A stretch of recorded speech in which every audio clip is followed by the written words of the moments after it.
Inside I heard the trumpets call, a salute to the champions on the wall. And in the jazz of squalls and in passion brawls she danced.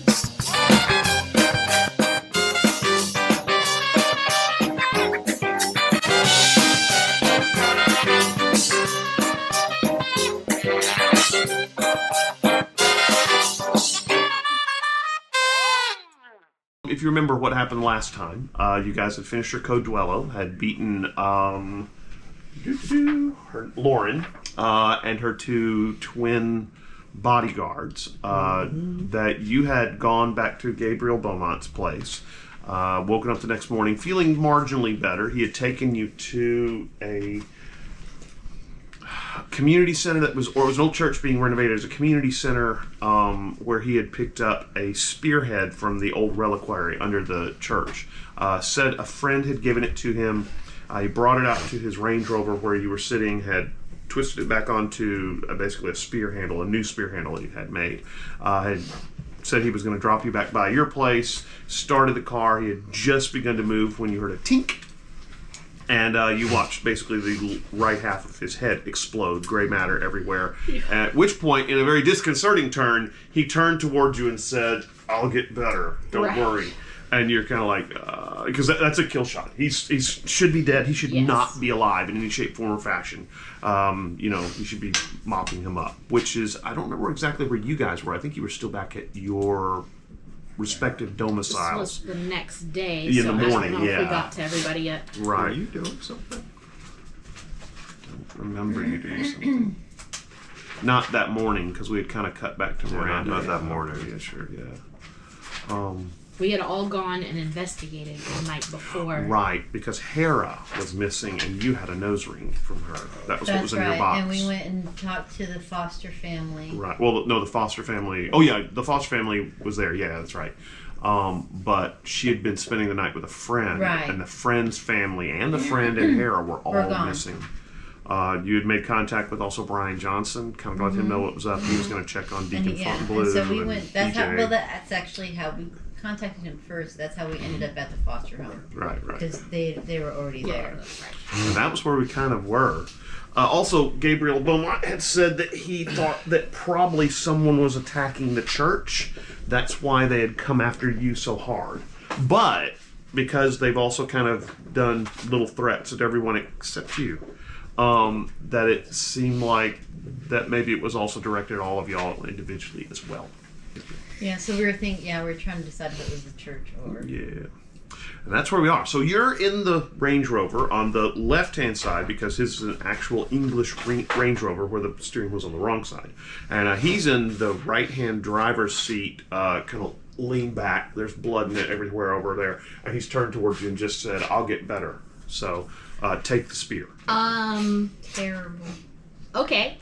I guess just sort of taking him at his word. And, I'm gonna take the spear and run. Can I, in this panicky moment, ascertain anything about like the direction the bullet came from, or whatever? It came to the. Well, you kind of look. It looks like it came from through the front windshield. Maybe the direction of the church that's being renovated. It does look like it was a high shot, so maybe someone was on top of the building and shot down, which would make sense when you're going to try and snipe someone. You do need to be kind of high up. Okay. Yeah. Okay. All right. Well, I'm gonna take the spear and run and hope that whoever it is,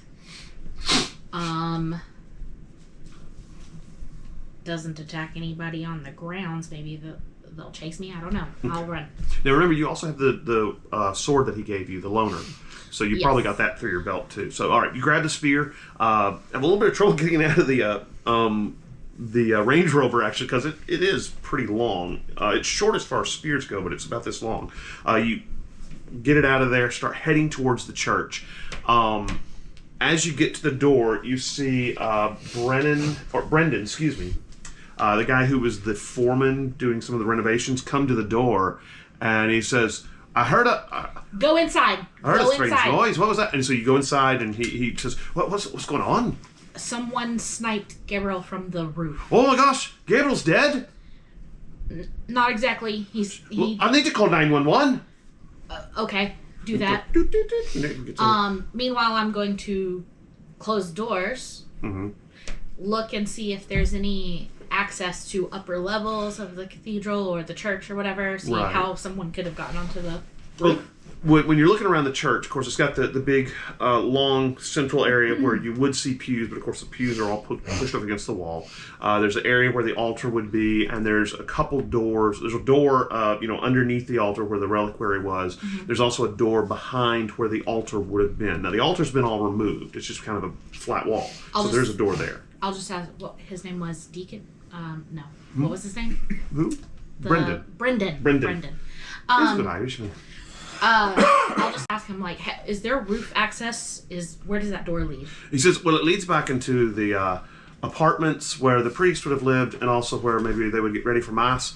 Yes, there's the back part there. There's some stairs down at the end of the hallway that should take you to the second floor, which goes around the perimeter of that area back there, and then I'll just show you. And so he kind of takes off with you towards the door. Open the door, and sure enough, there's a hallway straight in front of you and little doors going off to the side. And at the end of the hall, there's stairs. And he says, follow me. So he takes off down the hallway. I'm going to be like, show me, but stay behind me. Okay. Look, let's go up the stairs. So he gets behind you, and you run up the stairs. And he notices you've got this spear. And, interesting thing about the spear, when you look at it, you can see that it's, kind of a plain spear. You're kind of looking at it, and as you go running down the hallway, it actually seems like there's like wisps of white smoke rolling off of it, which is kind of weird. So you go running down up to the stairs, up the first flight, turn, go up, you're on the second floor. And he says, look, down there at the end of the hallway, it's the last door on the left. It's a closet, and there's a crawl space with a ladder that'll take you up to the top, to the roof. This is the only roof access? I think so. Okay. Call the police, ask for Brian Johnson, tell him Miranda told you to call, tell him what happened. All right, I'm on it. I'll head back downstairs. And find someplace safe. Right. So and get everybody outside in. So he heads back down the stairs, and you start heading down the hallway. You get to maybe halfway down the hallway, and the door comes open. And there's a guy in black. He's wearing like black motorcycle leathers, black pants, black boots, and he's got what looks like an automatic weapon. It's one of those short, little, kind of stubby, carbine-looking, automatic weapons. And he steps out of the doorway, sees you, and opens up. Okay? Oh, okay. And I am in the hallway? Yes. Any open doorway to duck anywhere? You can bump it and see if it's open. Yeah. Okay. He starts to turn and shoot at you. You bump one of the doors. Sure enough, the door comes open. Inside is what looks like maybe a little storage room. There's a lot of chairs, and if you folded up tables against the wall, you see maybe one pile where it looks like there might be some books that are stacked against the wall with a drop cloth over them. And yeah, you duck inside. Yeah, I'm gonna duck in, but leave the door open and just get low, try to avoid the spray. And well, when you duck inside, he kind of comes. You hear him outside the door, and then he goes on past. As soon as he goes past, I come out and hurl the spear. Cool.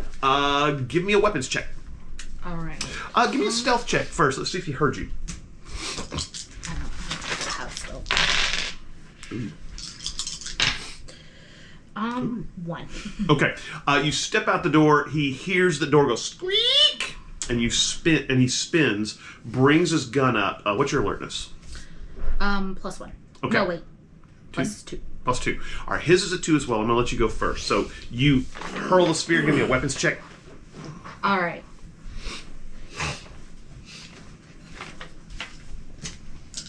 Was anyone else hoping that she would just deflect bullets with her 6 spear skills? Yeah, that'd be nice. All right. So that is a 4. Okay. Wow. Okay. So he tied you, but that still means you hit. Okay. All right. So the damage on the spear is it weapon 3 or 4? I can't remember what I told you. looking up photos. I wrote it down somewhere. Yeah, I can look at it real quick. Here we go. Weapon 3. Okay. So you hit him. It goes in through the motorcycle leathers, hits him pretty hard, and he kind of staggers back. And it definitely throws off his aim. So he's going to shoot at you. Let me see. I have a little bit. He misses. All minuses. So the spear tags him in the chest, and he goes blah, and just kind of sprays the wall through the ceiling and stuff like that as he kind of staggers back. Okay. He takes the spear, drags it out of his chest, and looks like he's gonna try and run for the stairs. Rushing him with the sword. Okay, got the sword. Yeah. All right. He's gonna try and move quickly. Yeah. Give me an athletics check. I'm going to copy this on something else. Okay. So that's a 2. Okay. He runs towards the stairs. You catch up with him right at the stairs. And you're going to attack him? Yeah. Okay. Right across the... Give me a weapons check. Alright. This sword is just... Regular. It's a regular weapon too. sword? Yeah. Okay. So, my weapon is +5, so that's an 8. Okay. Plus whatever the sword gives me. Right. Well, the sword doesn't give you anything Okay. to hit. Just So you got an 8. He got a 2. So you beat him by 6. So as he staggers toward the stairs, you were hitting him in the back of the legs? Yeah. Across the back of the legs, trying to hamstring him or whatever so he can't get away. You catch him across the legs, and I guess you didn't realize how sharp this sword is, because it literally cuts right through his left knee, his left leg at the knee, and then buries itself kind of in this other leg. His blood goes everywhere. He lets out a horrible shriek, tumbles down the stairs, and jerks the sword out of your hand. But when he gets to the bottom down there, he is lying there just bleed. He's a mess. Where's the gun? It fell out of his hand and rolled down. It's not within an arm's reach? No, not anywhere close to him. And right now, he is bleeding so much and screaming, he's not looking for the gun anymore. Okay. Yeah. You notice on his back, he has what looks like maybe a golf bag. And that, it's still kind of on his back, but that's it. Okay. When I get to him, I'll just... I'll rip something off of his clothes and... Tourniqueting? Start tourniqueting. Yeah. Okay. Do you have medicine or anything? I don't think I have anything like that. Let me see. Okay, so you have it at 0, then is what it's assumed at. Okay, so... I'm survival. Yeah. Let's do survival. It's reasonable. It's kind of first aid. 2. 2. All right, so you rip something off of his... Actually, you realize that the golf bag, you can take the strap off of it and tie it around there and pull it tight, and you basically take probably reach into the golf bag and realize that there's a clip in there, and you can take the clip and wrap it in there until it gets tight enough so he's not going to bleed out. Okay. This guy stops screaming, but he still doesn't say anything. He's just kind of making these whimpering noises over there. And the gun has fallen and kind of rolled down the second set of steps. Inside the golf bag, you do see there is a sniper rifle. Is he masked? Yeah, he's wearing one of these kind of, it looks like the mask that you would wear for a motorcycle, yeah. I'm going to pull it off. Young guy, kind of pale skin. His eyes are a little dark circles kind of underneath his eyes. He is screaming. You notice that he has no tongue. Oh. Okay. He must just be making noise. Alright. All he's doing is just kind of yelling. He's not really saying anything. Yeah, he has no tongue. Okay, so communication's gonna be rough. Mm-hmm. I'm just gonna start searching him on like arms, legs, whatever he's got left, to see if he has a marking or a identifying insignia or anything in his pockets. Nothing in his pockets so much. You check his arms, kind of rolling up the sleeves. Nothing there. As you start looking at his chest, you notice he has kind of a weird. It looks like almost a figure 8. It's basically 2 overlapping circles there, and it's a tattoo just kind of over his chest. Would I have any Venn clue? diagram. Yes, what that it's a is? Venn diagram, exactly. Do you have religion or I lore? have a +1 in lore. Coming back. Let's do a lore You check. can never get away from it. I'm going to give you a +1 also to this roll because you are a Knight of the Cross. You would possibly have seen this symbol before. Okay, so that's a 3 total. Okay. It looks vaguely familiar to you, but it's not ringing any bells. Okay. You think it's something you may have seen before, but again, not recently. Or maybe you haven't seen it before, you've read about it in the past, and it's just not coming to mind where you read about it. So yeah. All right. Well, does he look stable or like? Well, he's not going to die. Assuming he gets help reasonably quickly, he's not going to die anytime soon. So you're kind of like, all right. You gonna stay with him? Remember, Brendan's probably called the police. I'll call out for Brendan. All right. Brendan is just, I've called the police. I've called them. I got the guy, but I don't know if he's alone. There's a gun at the bottom of the steps that he dropped. If you want to grab that. Brendan comes running into there. He grabs the gun and he says, "Whoa, this is a handy little thing. It's not something you'd find in a pawn shop, really." And so, I'm just gonna grab the guy by the front of his shirt and be like, "Are you alone?" he looks at you, and waves of just hatred rolls off of him towards you. This guy just hates you, and as you look at him, his eyes get just squinty, and they almost look darker for a moment because he is just the sheer magnitude of rage and hatred that he has towards you is just crazy. Now, he doesn't look that way at Brandon. It's towards you. It's directed. I mean, he just really would love to see you die, which is interesting. I mean, Is that just she did cut off his leg. Well, yeah. true. Fair. What's Fair the point. name of her spear again? Spirit Destiny. Longinus, or Longinus Lance. That's the original name of it. Yeah. Maybe it has something to do with that. Oh, you probably need to recover your spear, actually. It's still just sticking out is of it? him. Well, he tumbled down the stairs and probably got knocked I out. didn't know Yeah. if he threw it up. No, he's just propped No. up by Yeah, it. I'll and the sword he grabbed away from me. So you grab the sword, probably flick the blood off, and actually clears itself pretty well. Maybe dry, clean it off on him, slide it back into the sheath. Grab the spear. You can actually take the spear blade off, and it's not much longer than kind of a short sword. Interestingly enough, so Okay. you could take it off the haft and then be just walking around with a stick. Yeah. So I'll stow the sword. All right. Well, did you get an ETA from the police on when they will arrive? They're on their way. I couldn't say much more than that. So you probably wait for about 5 minutes, and then you start to hear sirens. Okay. The first set of sirens sounds like police sirens, and then kind of behind them you hear what sounds like an ambulance siren.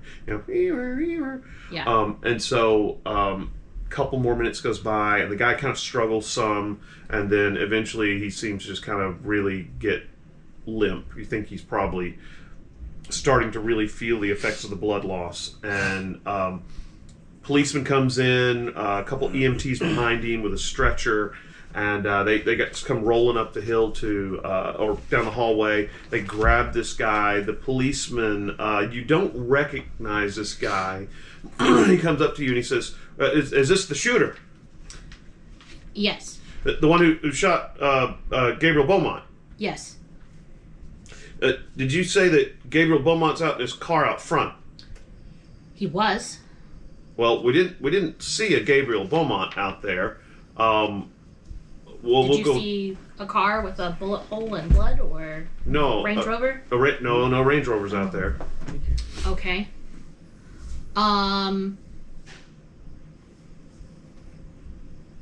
Are the police going to permit me to go onto the roof to... No, probably not. Okay. One of the officers starts heading. He says, "Where's the roof access?" And Brandon tells him and starts heading up there. Then the other policeman, starts taking your statement about what had happened. What all are you going to tell him exactly? I'm going to be like, Tripped. I'm just gonna tell him your superior officer Brian Johnson knows me. If you call him, probably be better if we spoke with him. He says, okay, I'll send him a holler. Sure, just a second. He kind of steps down the hallway, pulls out his radio, starts talking into it. The EMTs are working on this guy. They've got him up on a stretcher. They've immobilized his what's left of his leg. One of them kind of looks at you, sees the sword at your belt, looks at his leg. You know, the guy's missing leg below I'm the just gonna knee. shrug and be like, he had an automatic weapon. And he kind of looks at you and kind of. Not often you see sword wounds in the city, so again, gunshots, yes. Sword wounds, not so much. And so they start trying to patch up the other leg so it's not bleeding out so much either.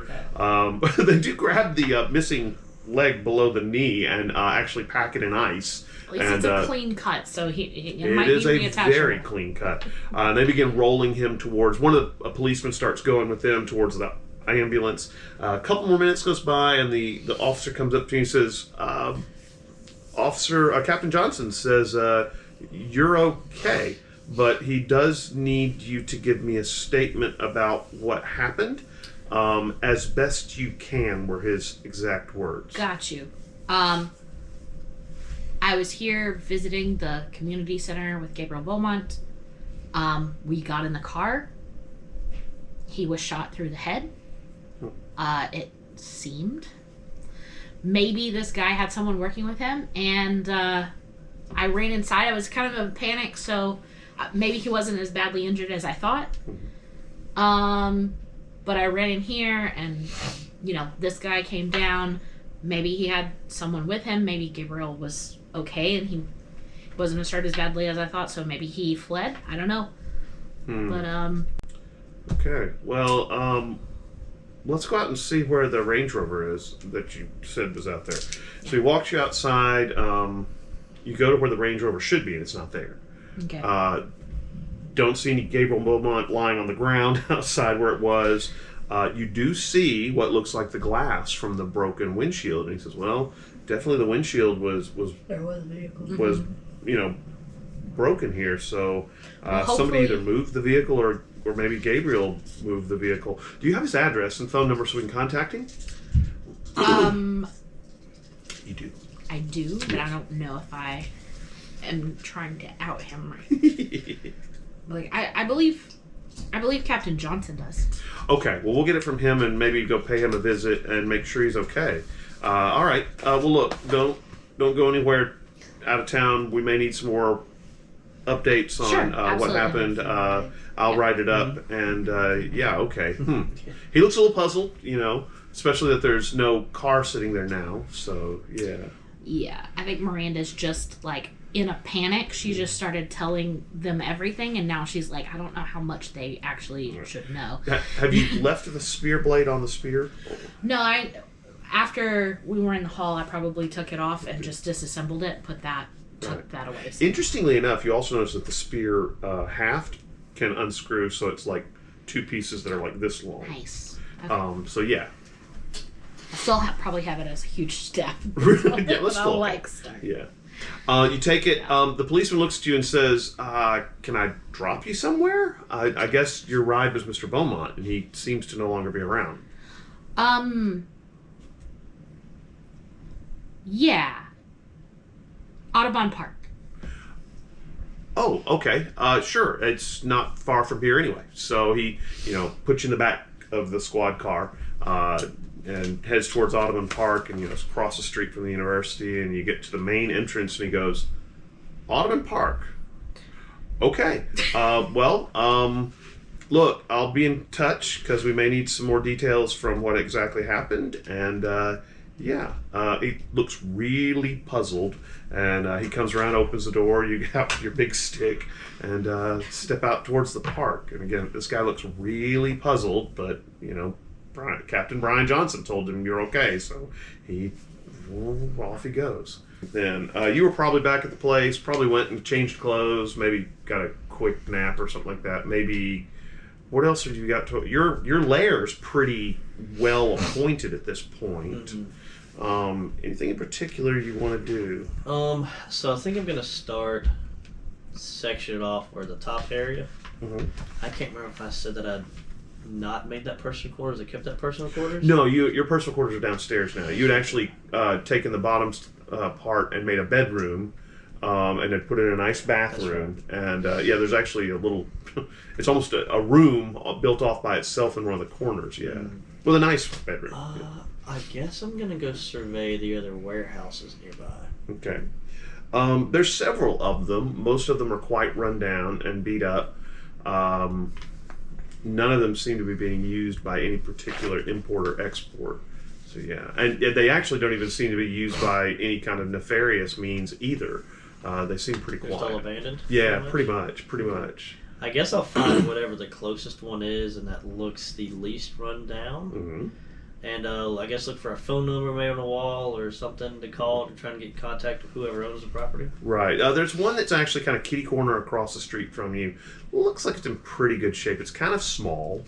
But yeah, you definitely could get a... And there's a sign out front that says for sale. Okay. Yeah, so you can grab that if you want. I guess, I want to make inquiries about how much they want to sell for. All right. Well, it's kind of early to call. When you call in, it's probably about 7 o'clock in the morning. You're able to leave a message. Hey, what are you going to say? Looking for a new warehouse to open up some business operations. Give me a call at 555-555-555. Exactly. My name's Tom Petty. Jody, you get up pretty early in the morning. What are you going to do? When you say pretty early, are you talking Your 8, call. 9? Your call. I'm going with 9. Okay. And I'm going to go back over the notes from last night about the foster parents Mm-hmm. and how Hera had spent the past couple nights. Mm-mm. Just the one No, night? this she was going to spend the night. Well, she was pretty good friends with this girl, and because it was like a Saturday night, or Thursday night, excuse me, they were going to spend the night out because it was 12th night. Or were they friends through school? Yes. Mm-hmm. Okay. So, I'm gonna... It's probably sick of us, but I'm gonna just call Captain Johnson's secretary Mm-hmm. and ask her if he can get me some kind of paperwork that would allow me to visit and get information from like the school counselor or principal. They're not going to let you do that. No, dang. Again, remember, they've got the whole, they could- can't share that kind of information. I could hope. All right. Then I'm just gonna go back to where the houses were and see if I can find any. Which house? traces. You going to the friend's house or the friend's house? The friend's house to see if there's what I can see there. Okay. You take probably a streetcar, and remember it was over by. Did we say it was over by Frenchman Street? No, it's the No, Garden District, right? Yeah. It's not far from where you live. You take a streetcar over there and a couple buses, and eventually get off and can walk down the street. You walk a couple blocks to where the friend's house is. Lots of yellow tape, caution tape. No policemen there anymore, of course. They processed it. You see what looks like a lot of fingerprint dust all over everything, the gate and the walls and things like that. There's also places where you can see they've been dug up, where they dug up impressions that were in the mud and things like that. So they've taken a lot of evidence and information. Yeah. I'm gonna walk up to like near one of the trees and I'm gonna cast an invisible veil on myself. Okay. Do you have a rope for a veil or no? Yes. Okay. We'll do your rope veil. You don't have to roll. Okay. What is the strength of your veil? It should say. I'm looking for it. 5 shifts. Okay, That's all it cool. says. 5 shifts. All right. Yeah, okay. So you Yeah. gone. Yeah. And then I'm going to break into the house. Okay. If it's not, I'm Well, sure no. it's locked and all that kind of stuff. Well, remember the front door had been kind of busted open, so there's no way to really lock it. But they Well, I had didn't know closed how. it, probably nailed it shut, and then put the caution tape across it. So you have to break the caution tape. Yeah, I will. Okay, so you break the caution tape. You can kick the door open pretty easily. It's not Okay. meant to be held really securely. Okay. All right. You go in? Mm-hmm. All right. The place is a mess. A lot of things have been turned over, broken, things like that. Also, remember the police have been through here, so there's all kinds of fingerprint dust everywhere. There's little plastic bags and things like that. So there's a lot of stuff around here. But the big thing you notice is that the house has been. It looked like a fight went on here. So yeah, you're pretty sure that whatever happened, it was not so cool. I'm gonna open my wizard eye Mm-hmm. and look just in case I can see the. Give me a lore check. Okay. Remember, you'd looked before and hadn't seen any residual magic. Yeah, but there were all those people around and stuff, so I'm just seeing if I can concentrate more. 5. Okay. When you look around, you see that in general, this home was homey. Right. It seemed to be somewhat happy, but there's definitely a stain of darkness and fear that appeared recently. Okay. Probably last night is what you can tell. It's a little hard to tell, time frame on that. But now the house's, warm, homey attitude is kind of very much marred by this dark and fearful, atmosphere. Okay. So my next stop is going to be to. You gonna close your wizard's eye? Oh yeah, Just I one check. forgot. Let me close my wizard eye. Is that lore still? This one. Oh, What'd you get? a 3. Okay, that's what you needed. So you're able to close it. Just barely. The darkness and scariness that's there is really dark and scary. So, but you're able to, close your wizard's eye and move on. So now where are you going? I'm going to have a surprise visit with Sydney St. Clair. Okay, so you're going to the Devonets. All right, mansion. All right. Probably Darwin would be up next. Yes. Yeah. What are you going to do, Mr. Darwin? Were you going to call the bank then? I think Do you have the thing? I would actually try to Swing by. call The net 20 is a beholder.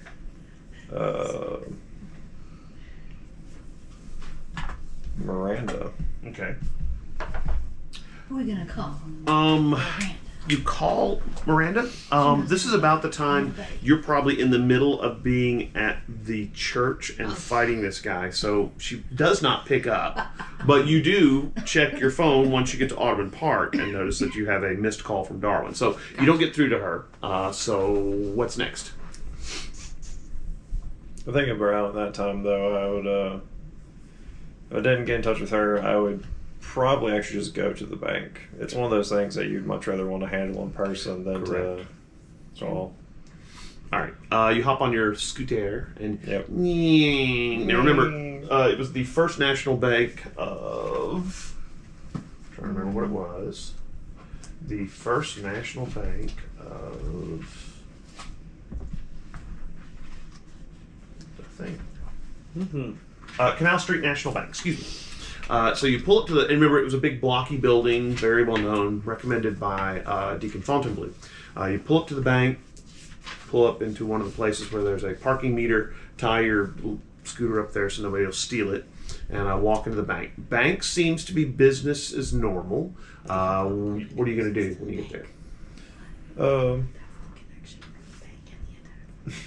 Just go on in.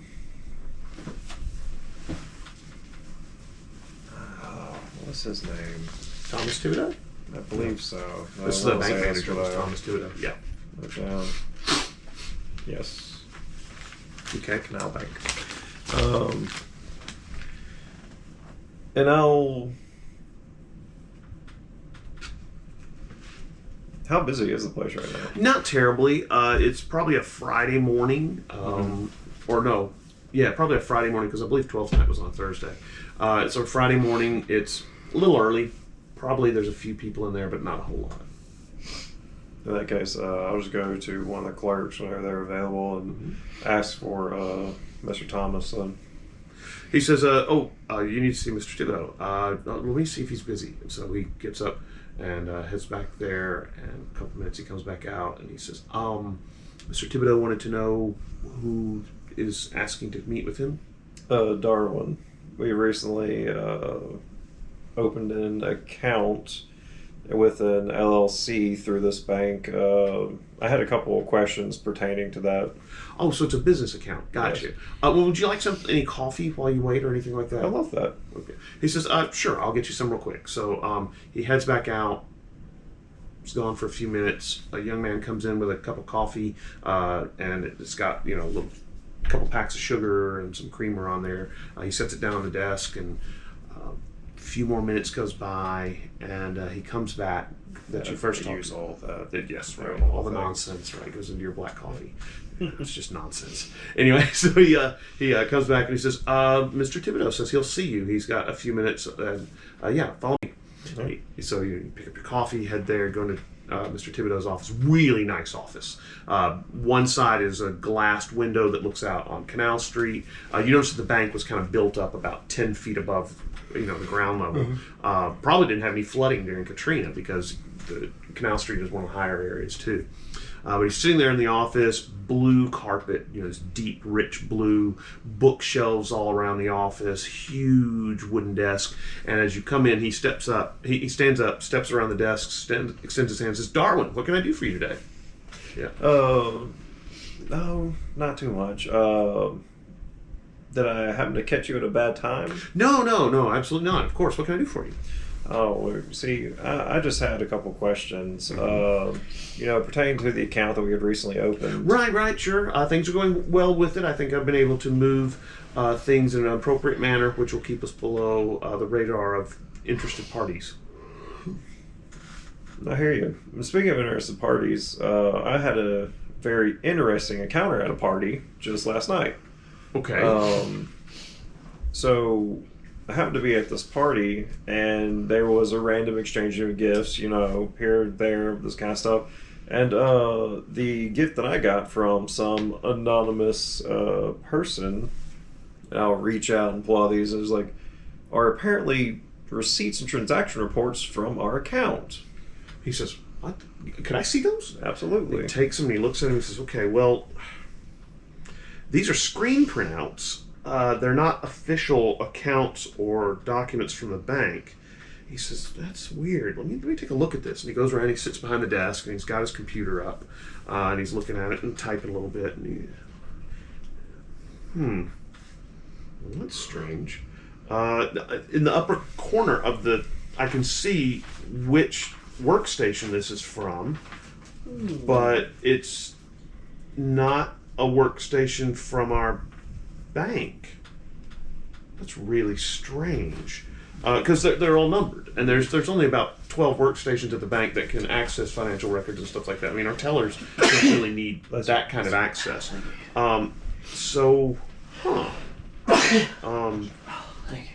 Do you have any idea what workstation, that actually came from? If not from your bank, then from where?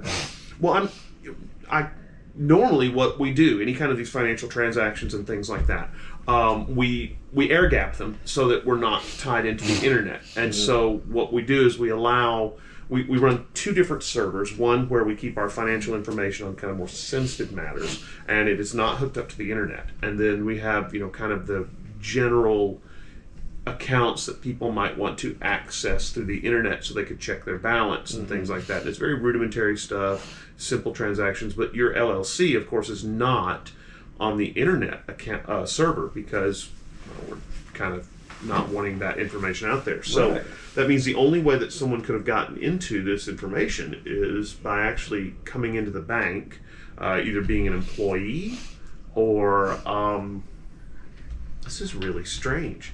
He says, "Well, okay, let me look at the number." And he walks out and he goes and he back to the guy's office who met you. And he looks at his workstation. He kind of starts going around to all the different workstations, and he says, "Well, it's not anybody down here. Let's check the second floor." So he takes you up the stairs to the second floor, where there's a lot of just offices. And there's about 4 or 5 offices up there, people who look like they're working on loans and different things like that. He kind of starts talking to people, saying hi to them, saying, "Let me check your workstation. I want to check and see what's going on here." And he gets to this one office of this nice-looking young woman who's got brown hair, And he looks at it and he says, "Is this your workstation?" She says, "Yes." And he says, "I don't have your number registered to this workstation." And she says, "This is the computer I've always used." And he says, "Are you sure?" And she says, "Yeah. Well, let me check." And so she reaches down and she pulls out a paper and she pulls up her screen and says, "You're right. The numbers don't match on the paperwork that I've got." And so he says, "Well, that's odd. Well, so this is the computer you were issued by the bank." And she says, "Yeah. I mean, it's a desktop. It's not a laptop at all." And she says, "That's really strange. So is this the wrong computer?" And he says, "Maybe. I'm not sure." So he's looking at it, and the numbers don't match. And so he says, "This is really bizarre. I don't know why she's got a different number on her on her workstation that's not registered to me, but yet this number that I've got is an actual legit number, but it should be on her desk, but it's not." He says, "This is so strange." So he looks really puzzled and a little worried. The number for the computer is not in his register at all. Well, the number for here, he said, I'm looking at it, I'm going, it should be right after hers or right before hers. And this should have come from her workstation is what it looks like. But the computer on her desk it's like she's got the wrong computer. Okay. Well, that's weird. And he's looking real puzzled about this stuff. I am also very real puzzled about this. Is there a chance that maybe the computer was put at the wrong workstation? Well, I mean, we've been to all the offices on the second floor. There's no other offices on this floor. And he says the third floor is just storage. There's no offices up there at all. That's where we put old furniture and stuff like that. So yeah. So we've already looked at all the workstations. Right. For all the computers that can access this. Right. Well, except for the one that was on her desk that's missing. Is there a way that someone can use that same computer to say like this, look at the account and print out thing? Well, again, the only way to be able to do something like that would be you would have to be on site. Right. And I don't know where they would do something like that. I mean, I guess we could go check the third floor. Yeah, why don't we go do that real quick? Okay, sure. So he heads to this one little door. It's kind of a closet-looking door. Unlocks it, and there's a long stairway, kind of narrow, that leads up there. You go to the top of the stairs, open the door, and there's stacks and stacks of what looks like furniture with drop cloths over it and stuff like that. And he looks around and he says, "This looks about normal, honestly. Strange." What is the dimensions of the standard floor? He says, "Oh, I don't know. I don't know. If you want to do a craftsmanship roll to see whether the walls look like they line up, you can do that." I'll happily do that. Yeah. That's definitely a craftsmanship roll. For a 6. Okay. It does not look like any of the walls are maybe hiding hidden rooms or anything like that. They seem to be matching up correctly. And this third floor is just a big open area. I mean, there's no walls in it pretty well. There's pillars. That's honestly what I was kind of like trying to figure out. There's these narrow wooden or narrow metal pillars that you see in like old department stores from like the 70s and 80s. So that's about it. Yeah. All right, and then a bunch of stuff's just like piled up everywhere. Yeah, just furniture and things. It's all got drop cloths over it, so that it won't get dust and things like that. Yeah, but just stacks and stacks. Then, real quick, I'd like to just kind of go around. Is there a way to walk around like the walls? Oh yeah. Oh yeah. There's a few of the things that are stacked up against the wall, but for the most part, the walls are clear. Yeah, you can definitely traverse the walls. Just kind of going around. Am I finding any like outlets? Yes, actually. And interestingly enough, in one of the walls, there's an extension cord that's running into one of the drop cloths. Yep, so let's follow that cord, go back to the drop cloth. You get back to the drop cloth, and it looks like there is a computer sitting on one of the chairs underneath the drop cloth. And sure enough, it's a workstation. And hooked up next to it is a little, just, tiny printer. And the workstation is turned off, but you hit the power button. Yes. You hit the power button, and it comes up, and sure enough, the little number starts scrolling up there. And Thomas Thibodeau goes, "That's it. What's it doing up here?" I wonder the same thing. Well, look, let's get this thing out of here, but I'm a little more concerned about how it got here in the first place. Yeah, there's probably definitely something going on with either your employees or just something in the bank in general. Well, let's go look at the employee records and see if we can figure out anything. And so he heads back, he grabs the workstation, or you probably grabbed the workstation, actually. He grabs, the printer and the keyboard and stuff like that, and he head down to his office, and he just tells you to set it in the corner of his office and stuff like that. He said, "I would call the police, but I want to make sure there's no records on there that I don't want the police to have." So, specifically. Fair enough. He says, "So I'll check it, and then I'll call the police and let them know there's been something going on." He says, "Well, let me pull up the employee record." So he reaches over behind his desk, and there's a nice wooden file cabinet. He pulls it out, and there's looks like 15 different file folders. So it's not a big bank. He pulls up the file folders, and one of them says tellers. So he opens it up, and he starts flipping through the tellers, and he says, "Most of these people have been working with me for 5 or 10 years, so I know them pretty well." He kind of passes them to you, and nothing really leaps out at you off the page. He says, and the rest of the people who work here, most of them have been with me since before Katrina. They've worked with me, I guess about 4 or 5 loan officers, different people like that. We've got a few people who are in charge of the tellers and help them with the different transactions and things like that. And of course, then I'm in charge. We've got one person who's in charge of making sure things are cataloged in the vault. And he kind of hands you these files out. And you kind of flip through them, and nothing really jumps out at you. They all seem like normal enough folks who've been working here. It tells about their families and when they got their last Christmas bonus, and most of them, it's got their addresses and stuff, but most of them, have been there for, 10, 15 years. They stayed through Katrina, so they're reasonably loyal. And all of them have been working there since before Katrina, so you're kind of like, wow. Yeah.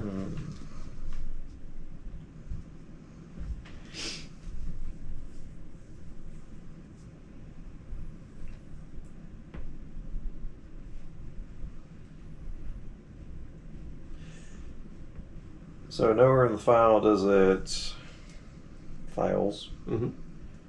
it mention any kind of connection with the Devanese?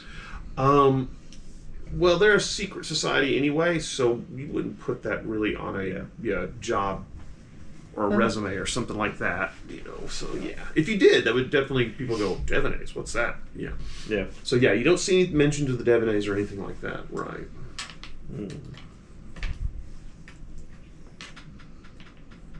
And all the things, they've pretty much all been working with them for at least 5 years. Yeah, well, most of them 10 years. Some even longer than that. These are long-time employees. One of the tellers has only been there for 5 years. But again, he says, I've known her for a long time. We go to the company picnic. She has a little boy. Her husband works, such and such place. He knows most of these people personally. With that being said, it's kind of like all the files go there. It's kind of, I'm just going to pass them back to him, and I just go like, you understand my concern, right? Yeah, absolutely. And I'm puzzled as to how that workstation got up there, because I trust all my employees implicitly. If I didn't, they wouldn't be my employee. So I'm really curious how this happened. It's really strange. All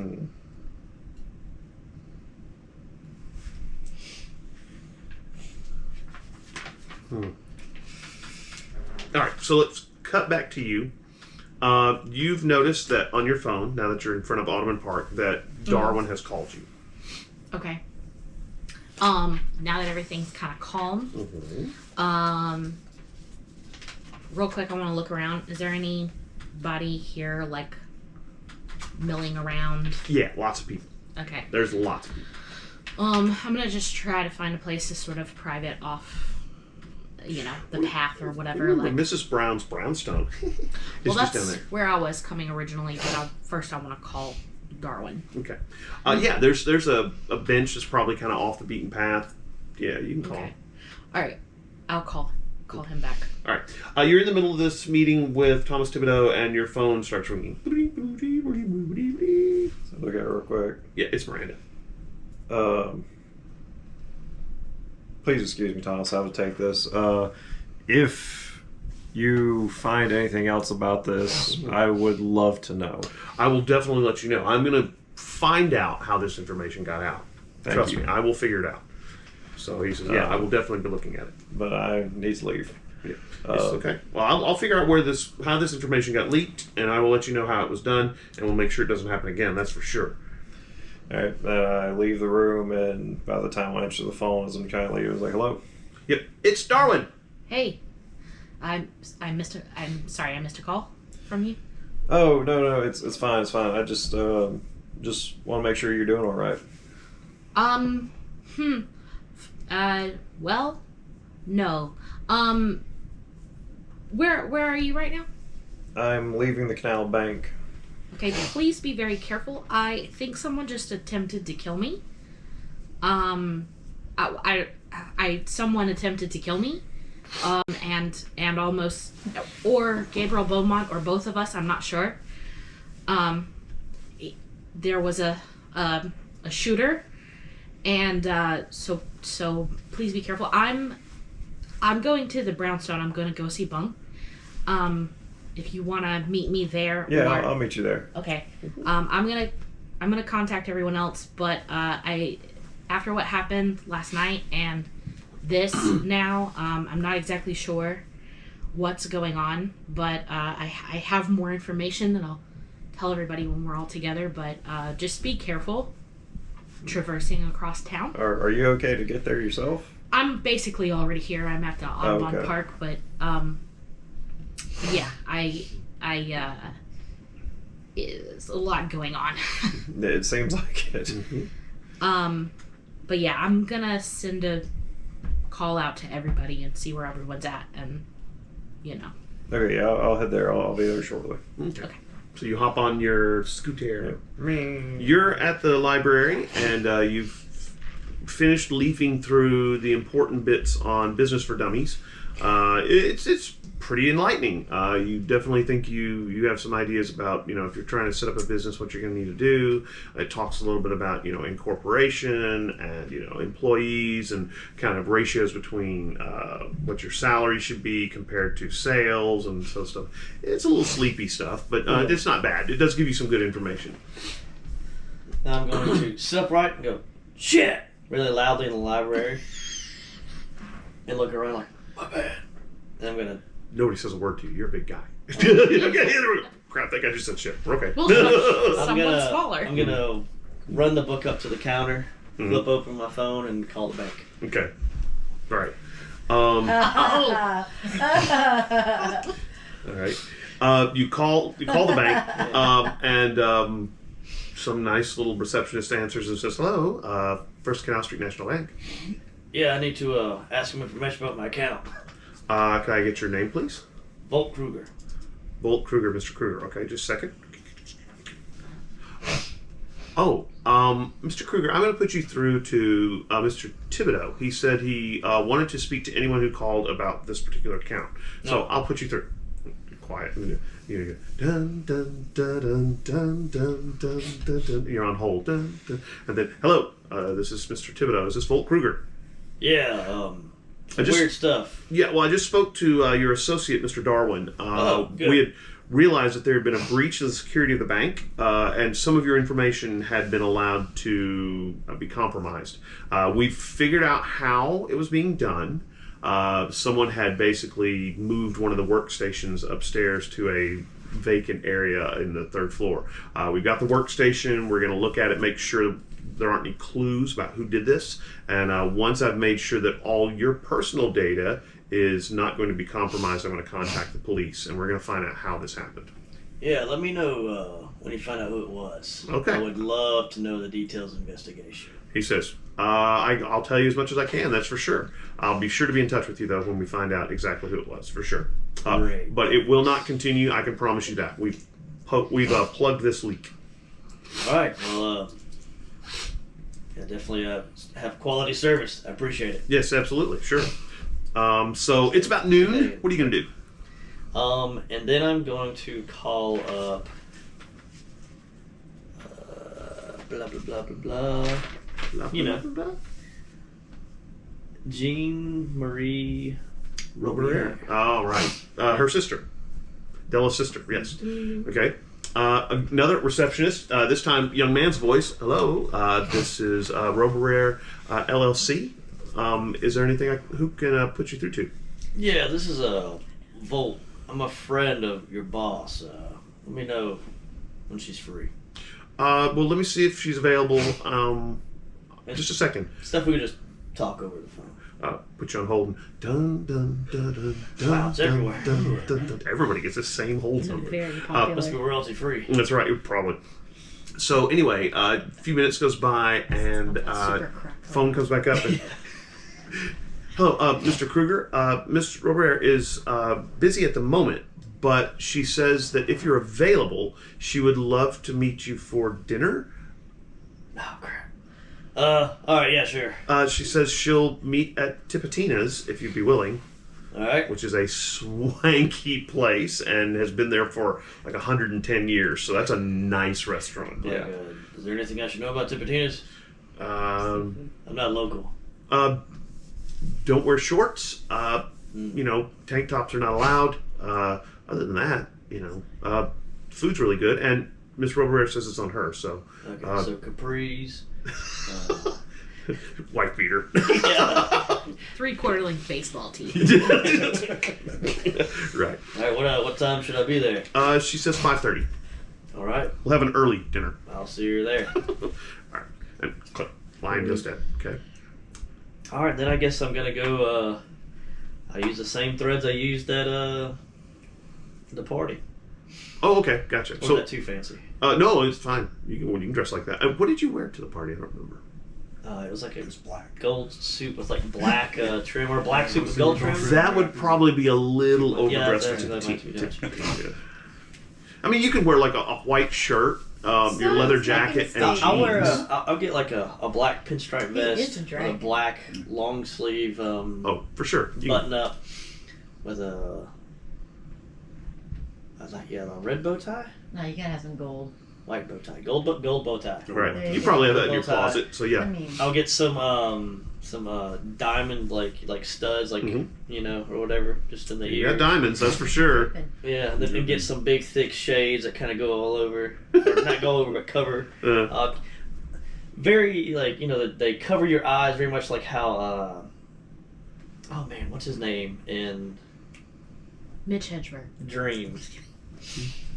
The Sandman. What's the the Corinthian. the Corinthian Yeah. shades very thick like that where you can't really see or whatever. The Corinthian, And right. then I'll have like some kind of pinstripe black pants, and Gotcha. that'll be the duds. All right. Now it's probably about 5.5 hours before you're going to go meet her. So Okay. yeah. So I'll pick all that up and just chill out.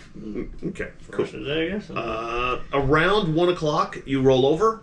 There's a pot of coffee sitting on your bedside table with a cup. It's steaming hot. And what are you going to do? Guess I just get dressed, get ready, and I need to go talk to Lou. Yeah. About all the stuff that happened. All right. You get dressed, get some coffee. You head downstairs. Probably have some breakfast. Mrs. Brown has waffles and bacon, and so you just gotten down there, and you're getting ready to head for the door, and you notice that you picked up a shadow, Swift. So he's right behind you. He's got his typical, it looks like a kind of a jacket on, jeans, and then his long golf bag that goes over his shoulder. And he says, "Going to see Lou?" Yep. All right, let's go. All right. And so he's right behind you as you head out the door. You notice he's probably been watching for you to leave and stuff like that. Head out into the park towards Lou's tree. You see lots of the autumn people around. Remember, it's January, so it's a little chilly. Actually, pleasant in New Orleans in January. So you're out there. It's not quite as humid. You head towards the tree. The tree is not quite as leafy. The autumn people are not as strong in the winter, and this is technically winter. So, you can feel that, there's not as much power zipping around, but definitely in, November and December, there was a lot of power in the park. But anyway, you get there to Lou's tree. You walk 3 times around it Widdershins, and as you complete the 3rd revolution, Lou's just all of a sudden there as you round the trunk. And he says, "My knight, you have asked to meet with me?" Just want to keep you abreast of what happened last night, and then I kind of explained how we met the Winter Court, Queen, whatever her name Maeve, was. yeah, Maeve and Slade. And Slade, and relay her offer. While her offer is tempting, most of my people in the autumn court, or the autumn people, we left or didn't align with the winter court for a reason. The winter court tends to be angry and cruel, and most of us just are not interested in that. On the same side, the summer court would use our talents for their own ends, and we really want to be our own people. So I will have to think of a tactful way to let the winter ladies know that we are not going to accept their offer. That will take a bit of doing, because we certainly don't want, we wouldn't survive a battle with winter, a war with winter. We would die. The same way we would not survive a war with summer. So I'll have to figure out how I can do that. He looks a little puzzled, but don't worry about that. I'll come up with a way to do it. Do realize that you will probably be the one delivering the message, though. So. Yes. That's why I made you my knight. Okay. And he says, well, all right, I will start thinking about that. Probably a very nice gift would be the first thing that's in order. I will have to talk to the dwarves and maybe some of the pixies. Okay. He walks towards the tree and then into the tree, and he's gone. So, yeah. Okay. All right. Then Swift chuckles. He's like, oh, boy. This ought to be fun. This is going to be So, couples cooking class. Make clay pots. Ooh, that's right. Pull a Kevin Bacon. Yeah, really. All right, so I guess I mosey on back to the house. The brownstone. I'm going to go practice, going to go try to work out because I'm probably putting on a few pounds with all the good cooking. Yeah, and probably not a bad idea. Yeah. There's a workout room in the. Amazingly enough, there's a workout room with probably a Nordic track or something. I don't know, whatever workout equipment you're looking for is probably there. Got to keep the autumn knight in shape, that's for sure. We're trying to learn how to use this spear that I have. Right. Well, actually, you're getting better with it. Remember, you have had a chance since Thanksgiving when you accepted the mantle. You have had a chance to train some. Lou's been training you with some of the Fey Knights or the She. And so, yeah, you've gotten some pretty good practice. So, yeah, you go in, you practice, run through with your trumpet work, your trombone work, excuse me. And then you're able to get a workout, and then Swift spars with you a bit. He's not very good with a spear, but he's pretty good with a sword. And so he works through some moves and stuff like that with you. That's probably going to take 2 or 3 hours, actually. So that'll put us around probably 4 o'clock for you. So we'll jump back to Della. All right. So I went over to Sydney St. Clair's place. Right. I'm headed that direction. You go to the Devaney Mansion, and remember, it's only been a day, so everything's locked up. The front gates are locked up. You notice that a lot of stuff is being cleaned up from the party. The little lights are being taken down. A lot of the decorations are being removed, and instead Mardi Gras decorations are being put up. Does it look like servants are doing this, or does it look like a company's doing this? It looks like a company is doing this, yeah. There is a big van parked out front, and it says... What are the people wearing that are doing all this? They're wearing, t-shirts, jeans. Just regular clothing? Yeah, just regular clothing. They folded up the chairs. Looks like they're taking most of the tablecloths and they're going to wash them. Maybe the same company that set up the party. And so now they're tearing stuff down. They open the gate, bringing stuff out. Again, putting up other decorations and stuff like that. You don't see any of the Devonets, though. I'm going to cast an aura again. A what? I'm going to cast the invisibility aura. Oh, okay, Veil. your veil. Veil, Yeah, your sorry. veil. My Okay. veil. You're going to try and slip inside? Yeah. Okay. Next time the gate opens and they're carrying out one of these folding tables, you slide through the gate pretty easily because they have to leave it open for a while. Where are you going to head? I'm going to try doors. The front door's open. It's unlocked. Okay. Then I'm just Big gonna glass door, beautiful, ornate, mahogany, crystal and lead. It's really, really pretty. You remember it from last night. Yeah. I'm just gonna wander, snooping, kind of, see if I can see Sydney St. Clair or anybody. You just go inside? Yeah. Okay. Interesting. Fortunately, nobody seems to notice the door open and close on its own. Right. They seem to be pretty busy. You walk into the foyer where the stairs were that you remember from last night, or there's a sitting room. You kind of wander through there. Interestingly enough, you see a picture of a bunk on the mantle with all the pictures of the Devonets, so it's kind of intriguing, kind of funny. I have questions for both. Yeah, and then there's also this beautiful little snow globe that looks like it's got a picture of Lou's tree, and actually you see the autumn night, and it looks like Swift in the little snow globe, and there's like little brownies and pixies and dwarves and stuff like that around them, and the snow is swirling. The funny thing about it is nobody's shaking up the snow globe, and the snow continues swirling, which is kind of a neat trick. Fairy magic. Yeah, you just kind of look at it and it's just swirling. Anyway, you walk around through there. I assume I'm tempted to take that, but I'm not going to. you're looking at any of the books or anything like that. No, I'm mainly just kind of looking around to see if I can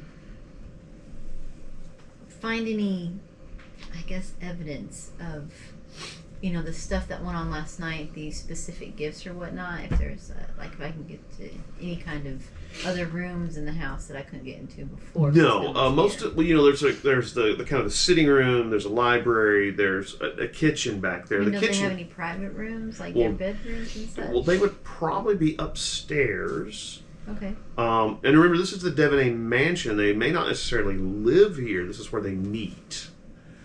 So you head upstairs? Yeah. Okay. There's lots of doors, maybe about 9 or so doors along this little landing, and then of course there's also a balcony that actually goes out that overlooks the grounds. You want to try any of these doors?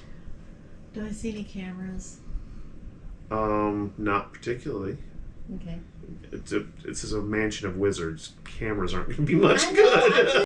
I'm just being careful. Yeah, I understand. And do I hear anything behind any of the doors? Give me an investigation roll.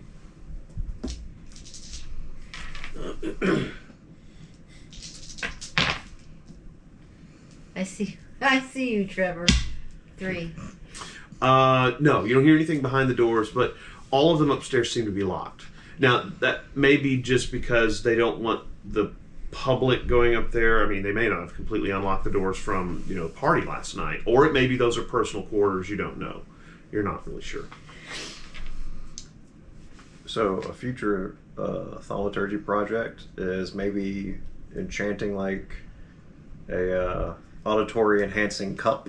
Just put that A glass right against that door.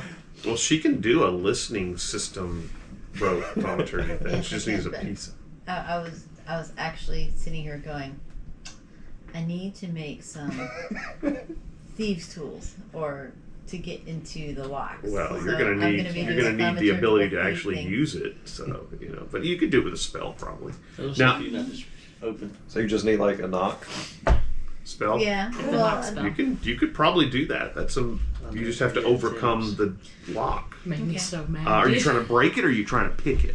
Is the I'm trying question. to pick Pick it. I'm Remember, trying to your pick your it. magic is you You have have pretty that good spell? control. Yeah, no. You want to do a spell? Yeah, that's that. That's my Which door are you trying? Just the one nearest I'm the gonna go balcony to or the- what? nearest and work my way around. But I'm gonna like check around before I. Okay, you're not going to be able to open all of them because remember, every time you cast a spell, it does a stress. Oh. Okay, so you're just not going to be able to do that. You're going to be too worn out. Now you could do several of them, or you could try and do them all at once. But that's going to take some power. Thaumaturgy just. Well, Zippity-zoo, thaumaturgy, look what I can do. evocation. It'll be evocation. But all I can think is, yeah. And if I mess it up, how I have 9 doors that are gonna do what all at the same time. Shit. They're here. I'm gonna randomly choose door number 3. Okay. Make your evocation roll, please. A new car. That's right. It's a jet ski. I got a +1. I got a rock. What is evocation? All right, so you're doing an evocation spell. You're trying to open the door. What does it come from? Hold on. Okay, so the door is blocking you with a strength 5 block. So you gotta have at least 6 power to open the door. Okay. I'm looking for evocation. Okay. Evocation's not a That's- spell, Jody. Okay. Okay. Sorry. So you need at least 6 power. So what is your control? I got a +1. No. What is your control? Or is it control? Conviction. Conviction. I'm sorry. What is your conviction? My conviction is a 4. What that means is that you don't roll. That means that you have a 4, so you're gonna need 2 more levels. So that means it's gonna do 3 stress to you. So it's gonna do your stress 3 bubble. Okay, now roll your discipline. You need to get at least a 6. Okay, your discipline is what? No, No, your discipline is what? 5. Okay. That's I'm not 7. supposed to roll. Okay, you're good. 7. All right, so you're fine. Nice. So it's pretty tiring. This lock is. Maybe it's because it's old. Maybe it's not oiled very well. But whatever the case, it's really hard to get it open. But you kind of put your hand on the lock, and you can kind of feel yourself moving the tumblers and stuff like that, and it pops. Okay, and the door opens. Okay, behind there is what looks like a relatively nice bedroom. It's got a big bed. Looks like it's about maybe a queen size bed. There's a dresser beside it. It looks like a woman's room. You're not exactly sure. It's done up in kind of greens and browns. You can see on the dresser there's some jewelry. Looks like a jewelry box. There's a wardrobe over to one side. There's not a closet. Does it look kind of generic, like it's there for any woman who would? No. This looks like some. In fact, on the dresser you can see that there's a brush. There's again some earrings, some rings, different things like that. It looks like someone that actually lives in this room. A picture of bunk. Yeah, a picture of bunk. That's right. Another picture of bunk. Wow. Really good. Blankets around. It does. It's we've heard. All right. Can't put it. I'm not. Mm-hmm. How many? It takes hours to cast a thaumaturge spell, doesn't it? Well, no, it takes minutes. Minutes. Yeah. Alright. So I'm gonna go to the dresser. Mm-hmm. Does it have knobs or is it a handle? No, there's knobs. Yeah. I'm gonna take a knob off. Okay, and do what? I'm gonna try and cast a thaumaturge spell so I can turn it into a listening device. Okay. Remember, the way your listening devices work is you I just have need a 2 piece pieces. of something here, Right. and then you take it back to your house and do the thaumaturgy spell. So you don't do the spell here. You just need some kind of. But I don't have to come back. No, Right, okay. you just That's need all some I'm kind of trying physical try thing to do. link it to it. Yeah. So you could do that with a pocket knife. You could take nick a piece of All right. or you so can that's take what one I'll of do. the I'll pieces. just like go into the drawer and like get You a could- piece of wood off. Well, you could even take one of the pieces of jewelry, and then whoever wears that piece of jewelry, you could listen in on too. Well, of course, then they wouldn't be wearing it because you've got the jewelry with you, so it doesn't matter yet. I'll just take a piece of the dresser, like okay. maybe off the back, just Okay. You reach around behind the dresser, maybe break a little piece of something off, cut it off with a pocket knife, put it in your pocket. I assume you're still veiled, right? Yes. Okay. So you're heading out now. Now you're a little bit tired. Remember, okay? I am tired. Okay. Yeah. Heading back And I'm to. quietly closing the door. Okay. Now you're not going to be able to lock it again. I know. Okay. You're heading down the stairs. Head out the front door. Door opens and closes again. But I'm like paying attention. I'm not Right. just like, Yeah, I know. You're being. I'm trying to- free. Oh, stealthy. It's a stealth roll. Okay. Be sneaky. I probably have no stealth. Probably not. You're not very sneaky. Remember, you are invisible. I got a -1. You get down to the gate, and you're waiting for it to open, and one of the guys who's cleaning up kind of looks at you, and he kind of squints. He turns his head sideways, and he turns around at the guy beside him and says, "Do you see that?" And the guy goes, "What? What are you talking about?" He says, "By the gate. Do you see something there?" He's looking at you. So if I do a spell, does that take my veil away? Not necessarily. No. Okay. So I'm going to do a whirlwind move. You're just gonna knock these An poor air guys thing down. Yeah. Okay.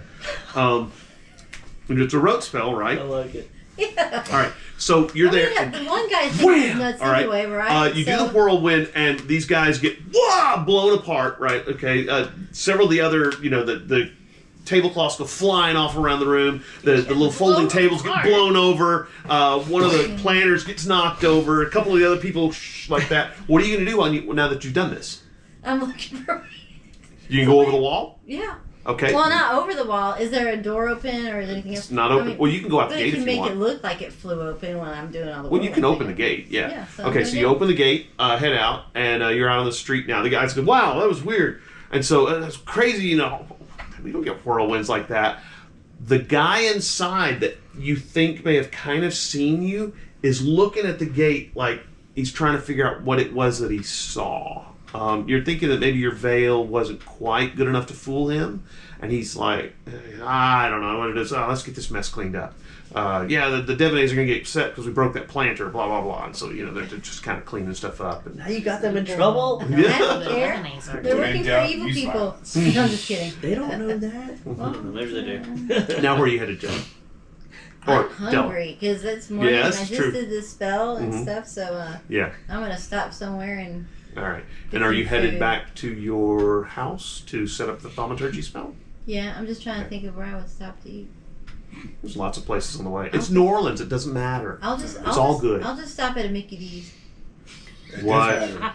It does matter. It does matter. It does matter. As you go into Mackie D's, it's terrible. A comet falls out of the sky, smashes it, and you flat.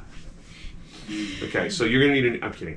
No, I wouldn't do that. Why can't I not go to Mickey D's? I'm confused. It's New Orleans. Wrong. There's so many good places to eat. You go to McDonald's. That's like going to Barcelona and eating at Burger King. You know, oh wait, I know let's- some people who let's- did that. let's Never back mind. up. Let's- Some of the kids let's we back took up on for this. Let's back up for a minute. The people who live in New Orleans Yes. This is true. Only eat go Cafe to Maspero. McDonald's. No, they don't. Yes. Only eat is Cafe Maspero. Yeah, that's right. All right, so you go by McDonald's, pick I'm up a saying big. valid point. There wouldn't Yeah. be so many McDonald's. No, you know where they in go? New Orleans You know where they if go? people eat at McDonald's. They don't go to McDonald's. They go to Popeyes. Popeyes. That's true. They go to Not for Popeyes. breakfast. Ooh. They didn't have breakfast. This is then. not breakfast time. It's noon, sweetie. Fine. Do you want breakfast? I mean, I mean, I love Yes, breakfast. shame her Yeah. into not role playing eating at McDonald's. all right, so We're McDonald's just losing swing our by. McDonald's yeah, yeah. sponsorship All option right, that's now. right. Oh, that's right. We had done such a good job with it before. I'm sorry, McDonald's. Sorry. Yeah. She was just trying to Yeah. secure So, our all right, so sponsorship. you're going to I- McDonald's I and you mean, pick up an yeah. egg McMuffin and head back to your place. I might Sorry. have had to get a Big Mac because I don't think they did the Egg McMuffin 24 hours at this point in time. Maybe. no, That came no, on you there. gotta- you gotta So be I at gotta get a Big McDonald's. Mac. You get a Big Mac, You know what okay. always has breakfast? Sonic. That's But true. now they Sonic do is not have that big in 24 New hour. Orleans. Mm. I've never. Yeah. Have you? Has anyone here been to Sonic in New Orleans? I'm not sure I ever have, No. honestly. Normally, when I go to There's New a Orleans, they eat Sonic. Cafe Maspero. Dumont. Get a Cafe Dumont. Yeah. You know. Anyway, the real places. Tourist. And? Yes, yes. I'm not a tourist. For many years, I've been a tourist. Many, many years. Haven't moved there yet, right? Yeah, exactly. Alrighty, so you pick up a Big Mac, some fries, All I'm probably gonna a say is Coke, haters gonna hate. and head back to your place to set up the thaumaturgy spell. Alright.